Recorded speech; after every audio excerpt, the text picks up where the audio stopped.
পড়ো, তুমি পড়ো। Back to my channel. বন্ধুরা নমস্কার, হাত জোর করে বলছি, সবাই কেমন আছো? আশা করি সবাই অনেক অনেক ভালো আছো। আমিও ভালো আছি। আমার নতুন একটা ভিডিওতে তোমাদের জানাই অনেক অনেক স্বাগত। আমার তার থেকে বড়দের প্রণাম, ছোটদের অনেক অনেক ভালোবাসা। আজকে হচ্ছে সোমবার। আজকে এখান থেকে ভিডিও শুরু করছি, দেখতে থাকো। আশা করি তোমাদের ভালো লাগবে।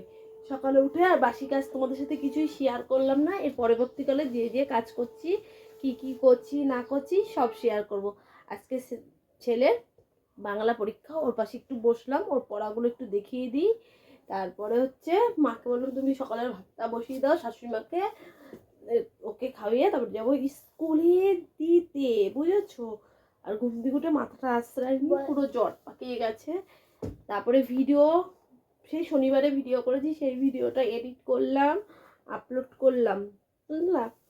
করে নিয়ে কালকে আর রবিবার ছিল, কালকে কোনো ব্লগ করিনি। কালকে অ্যাকচুয়ালি টাইমই পাইনি, কালকে কাজের প্রচুর চাপ ছিল, মালটাল তোলা ছিল তো, এদিকে প্রচুর চাপ ছিল। তাহলে এখান থেকে ভিডিওটা শুরু করছি, আজকে দেখতে দেখো, ভালো লাগবে। আর বাইরে কিন্তু খুব ঠান্ডা পড়েছে। এই বাসি নাইটিটা কেবল ছাড়লাম, ছেড়ে চা করলাম, চা খেলাম। এখন ছেলের পাশে কিছুক্ষণ বসি, তারপরে অন্য অন্য কাজ যা করবো তোমাদের সাথে শেয়ার করবো। সঙ্গে থাকো। বাবা শুটকি মাছ রেখেছে। ও, তোর বাবা কি মাছ রেখেছে? শুটকি। শুটকি মাছ? লোটে শুটকি মনে রেখেছে। লোটে শুটকি দেখো, পরে তাহলে বন্ধুরা দেখাবো। তোমরা কারা কারা শুটকি মাছ খাও কমেন্টে জানাবা। আমার শুটকি মাছটা ভাল লাগে না। শুটকি মাছ দিয়ে সব রকম তরকারি দিয়ে রান্না করে না, শুটকি মাছ খাই না, ওই তরকারিটা খাই, হেভি লাগে। বিয়ের আগে কোনোদিন খাইনি, বিয়ের পরে এই বাড়িতে এসেই খাওয়া শিখেছি। চল দেখো কতগুলো জবা ফুল নিয়ে আসলাম। এখন তো শুধু গাঁদা ফুল দিয়ে পুজো দেওয়া হয়, এখন 12 মাস তো জবা ফুল টুকটাক ফুটতেই থাকে, জন্য কতগুলো। আমি এখন ভাত বসাবো, ফুলগুলো এনে রাখলাম।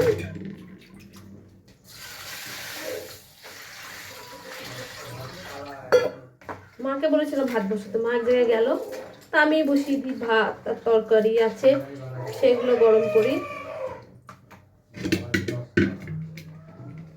তোমার মাকে তো বললাম, তখন মা ভাতটা বসাও, উনি তো ইয়ে করতেই থাকে ঘুম থেকে ওঠার পর। দেখো আমি ঘুম থেকে ওঠার পরে বাসি কাজ করবো না রান্না বসাবো।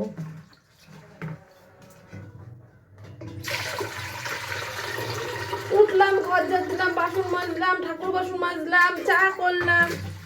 কখন কয়েছি মা ভাতটা বসায় দাও, মা না বসালে আমি কি করব? এখন আমি বসাই 10টা বাজে, ভাত বসাবো, তরকারি গরম করবো, তারপরে সবাইকে দেবো খেতে। ডালটা তো ধোয়া হয়ে গেল, তো বসালাম। ভাত বসানোর পরে ফ্রিজে যত রকম তরকারি ছিল, বাসি তরকারি, সেইগুলো বের করলাম, বের করে সেইগুলো জাল দিলাম। তারপরে এতগুলো বাসন বেরোলো, চায়ের বাসন। এই ফাঁকে এই বাসন কটা মেজে নিই, তারপরে তো খাওয়া দাওয়ার পরে আবার বাসন বেরোবে, তখন আবার মাজতে হবে। তো কত বাসন বেরোয় বন্ধুরা, কি বলবো।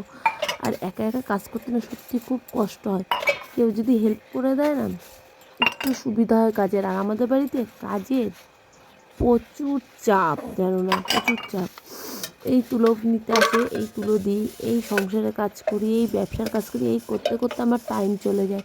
এই দেখো ভাতটা বসিয়েছি, ভাতটা ফুটে গেছে, আর এদিকে হচ্ছে ওইদিকে তো তরকারি জাল দিয়েছি, আর এই যে দুধটা গরম বসিয়েছি। দেখো কত কিছু জাল দিলাম, ডাল, তারপরে আছে মাছ, ভোলা মাছের ঝাল, তারপরে আছে এখানে মূলো ভাজা, মাছের তেল। চল এগুলো ঢেকে রাখি, ঢেকে রাখলাম। আর এই যে দুধ, দুধটুকুনি এখন জাল দিয়ে নামিয়ে নেব, পরে ছানা কাটবো, বুঝেছো? ততক্ষণে ভাতটা হোক, ঘরে যেয়ে আবার বর্মশাই ডাকছে, মাল প্যাকেট করতে হবে। এবার দেখো সংসারের কাজ করব, সব কাজ করব, এইদিকে আবার ওর মালও আমার প্যাকেট করতে হবে। এই দেখো দুধ উতল। এরকম বিয়ের আগে আমার যখন বিয়ে হয়, আমার শ্বশুরবাড়িতে গ্যাস ছিল না, ওরা স্টোভে বসিয়ে, নতুন বউ আসলে দুধ উদল করা দেখায় না, তখন আমি দেখেছিলাম স্টোভে। স্টোভে অনেক টাইম হয়, আগে তো স্টোভে রান্না করতাম, তারপরে আমার বিয়ে অনেক বছর পর তারপরে আমার গ্যাস রাখা হয়েছে। চলো, স্টোভে রান্না করতাম, কাঠে রান্না করতাম, এর বিয়ে 2 বছর 2.5 বছর পর তারপরে আমাদের এই গ্যাস কেনা, বুঝেছো।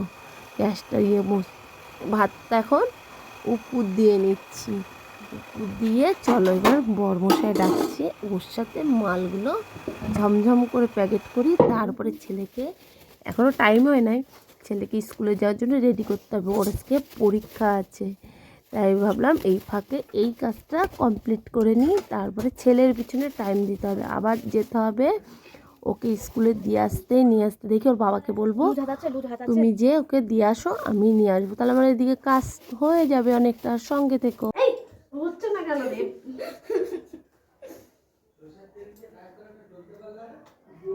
ভালোভাবে পরীক্ষা দেবা, আজকে পরীক্ষা ভালোভাবে সুন্দর করে পরীক্ষা দেবা। তাড়াতাড়ি আই, ব্যাগ ভাত খাবি, এখনো রেডি হবি, 11টা বাজে। তুফানের মতন কাজ চলছে আমাদের। এর মধ্যে বোর্ড পেন্সিল রয়েছে, প্রশ্ন আগে দেখবি, ভালো করে পড়বি, পড়ে নে তারপর উত্তর লিখবি।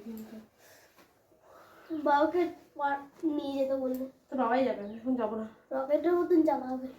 কাজ রয়েছে না বাড়িতে, বলবো রকেটের গেল।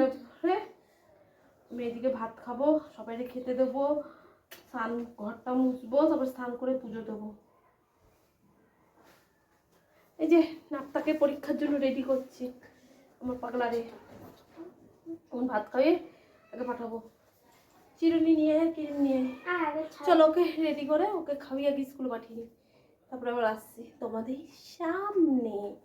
পরীক্ষার জন্য রেডি করলাম, ওর বাবা গেল দিতে, আর আমি এই জামা কাপড়গুলো ছিল সব মেলা কালকের ভিজা, সেইগুলো সব তুলে নিয়ে আসলাম। আর এই যে এখন নতুন বিছানার চাদরটা পেতেছি, হেবি সুন্দর লাগছে কিন্তু দেখতে। চলো এই চাদরগুলো না শীতকালেই শোয়া যাবে, সুতির না তো। গরমকালে সুতির চাদরের যে শুয়ে যে আরাম, এগুলো সে মোটা তো। চলো এবার কি করি, জামা প্যান্টগুলো তুলে নিচ্ছি, এগুলো ভাঁজ করি, বুঝেছো। বিছানা তো সকালেই তোলা হয়ে গেছে, জামা প্যান্ট কটা ভাঁজ করে এক এক করে সবাইকে দিচ্ছি খেতে। তারপরে যে ঘরদোরগুলো একটু ঝাড় দিয়ে ঘরদোরগুলো মুছতে হবে, মুছে স্নান করে পুজো দিয়ে সোজা দেখি টাইম পেলে কাজে যাব। সামনের পাড়া আছে, ওই পাড়াটা করে আসি, করে এসে তারপরে যে লাভ রয়েছে সেইগুলো সেলাই করে স্টিকার মারতে হবে। লাইন বাই লাইন কাজ আছে, তার ফাঁকে ফাঁকে তোমাদের সাথে সব কাজগুলো টুকটুক করে সব শেয়ার করব, পৌঁছাতে পারবো। আর এই চাদরটা সত্যি নিজে নেওয়ার পরে যে কতগুলো বিক্রি করলাম বন্ধুরা, কি বলবো। এখনো অর্ডার আছে এই চাদর 3টের, কিন্তু এই সপ্তাহে গেছিলাম মার্কেটে আর যে পাইনি, বুঝেছো। বললো সামনের সপ্তাহে এনে দেবো। তারপরে কাস্টমারদের ফোন করে বললাম তাহলে একটু ওয়েট করো, পেয়ে যাবা, 1 সপ্তাহ মতন ওয়েট করো। চলো এবারে জামা প্যান্ট কটা ভাঁজ করে নিজেও দুটো ভাত খাই টুকটুক করে, তারপরে দিকের যা কাজ আছে সব সেরে নিই। সকালের টিপ হলো, এবার দুপুরের টিপটা আমি রান্না করবো না, মাকে যেটুকুনি পারি গুছিয়ে দেবো। মাকে বললো তুমি রান্না করো, আমি এদিকের কাজ সেরে বাইরের কাজের থেকে ঘুরে আসি, কারণ আমার ব্যবসাটার দিকেও তো টাইম দিতে হবে না, যেটা করে আমি খাই। এদিকে তো মালও প্যাকিং করলাম ওর বাবার সাথে। চলো আর গল্প করবো না, ছেলে কি করবে পরীক্ষায় কি জানি। বাংলা পরীক্ষায় না একদম নাম্বার তুলতে পারে না, ইংরেজি অঙ্ক নিয়ে আমার টেনশন নেই, বাংলায় একদম পারে না গো, খুবই বাজে নাম্বার তোলে, কেন কি জানি বুঝে পায় না। ইংরেজিতে নাম্বার সুন্দর তোলে, অঙ্কই সুন্দর তোলে, বাংলায় আঁকার খাতায় আঁকা, তারপরে হাতের কাজ করো, ওইসব নিয়ে কোনো টেনশন নেই, শুধু বাংলাটা নিয়ে। আমি ওই দামের মাল বিক্রি করি না গো, ওইসব মাল পড়ো জানো তো মাল কেমন, তাহলে ওইসব দামের মাল বিক্রি করি না আমি। চালটা আনতে হবে, চালটা আবার কি বলে তো বাড়ন্ত হয়ে গেছে, চাল পরে বাড়ন্ত হয়ে যাবে। এখন দাঁড়ায় থাকতে হবে কতক্ষণ, আমি দেখি নাই 1:10 ছুটি, তা কটা বাজে এখন?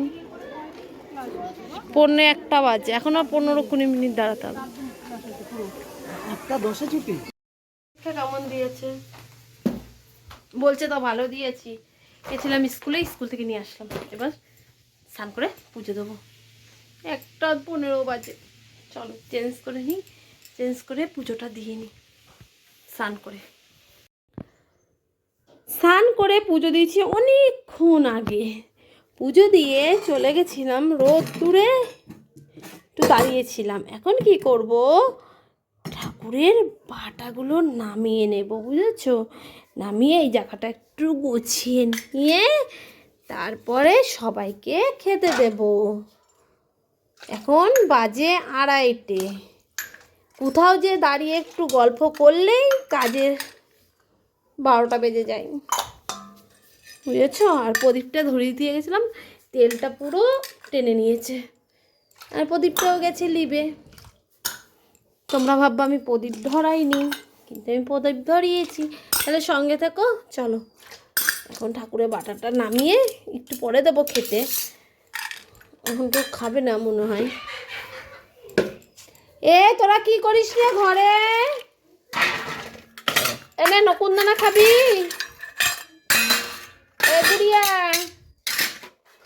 পাগলিটা এসছে, পাগলিটারে দিই নকুনদানা। পাগলিটা আবার নকুনদানা খেতে খুব ভালোবাসে। অনেকটা। এ পাগলি, এই চলে গেছে বাইরে, চলো যেয়ে দিয়ে আসি গা। আর এখন এই লাভ সেলাই করতে বসতে হবে। মাথা আশ্রয় নিই, সিঁদুর পরিনি, টিপ পরিনি, ঠাকুর বাটা কটা নামিয়ে আসলাম। বাজে হচ্ছে 2:45। মালগুলো সেলাই করতে থাকি। আগে মাথাটা আশ্রয়, সিঁদুরটা পরি, তারপরে সেলাই করতে থাকি, তারপরে যাব কাজে। কাজের থেকে এসে তারপরে মাল কটা রেডি করে দেবো। মা বসবো, খেয়ে নাও সবাই সকাল তাড়াতাড়ি। চলো এই কাজগুলো করতে থাকি। আমাকে কেমন লাগছে। দুপুর পার হয়েছে, বিকাল পার হয়েছে, সন্ধে পার হয়েছে। এখন বাজে কটা জানো? এখন বাজে রাত 10টা। মনেই নেই ভিডিও করার কথা, এত পরিমাণে কাজের চাপ ওই মালের। সেই মাল সব গুছানো হলো, বস্তা করা হলো। কত দূরের অবস্থা কি ছিল, 1 হাত তোমাদের দেখাতে পারিনি। সেইগুলো গুছানো হলো, তারপরে ভাত বসিয়েছি। দেখো ভাতটা হয়ে গেছে। এখন উপর দেবো, আবার মাল করতে হবে। তার মাঝখানে কিন্তু আবার এমনি কাজে গেছিলাম। ভাতটা হয়ে গেছে, দেখো রাত্রের ভাত। যখন রাত্রে ভাতটা হয়ে গেছে, এখন চলো উপরটা দিয়ে নিই। গ্যাসটা বন্ধ করলাম। কাজের আর শেষ নেই। ভাত উপর দিয়ে সবাই খাওয়া দাওয়া করবো। সঙ্গে থাকো, দেখি আর কতটা তোমাদের সাথে কি শেয়ার করতে পারি।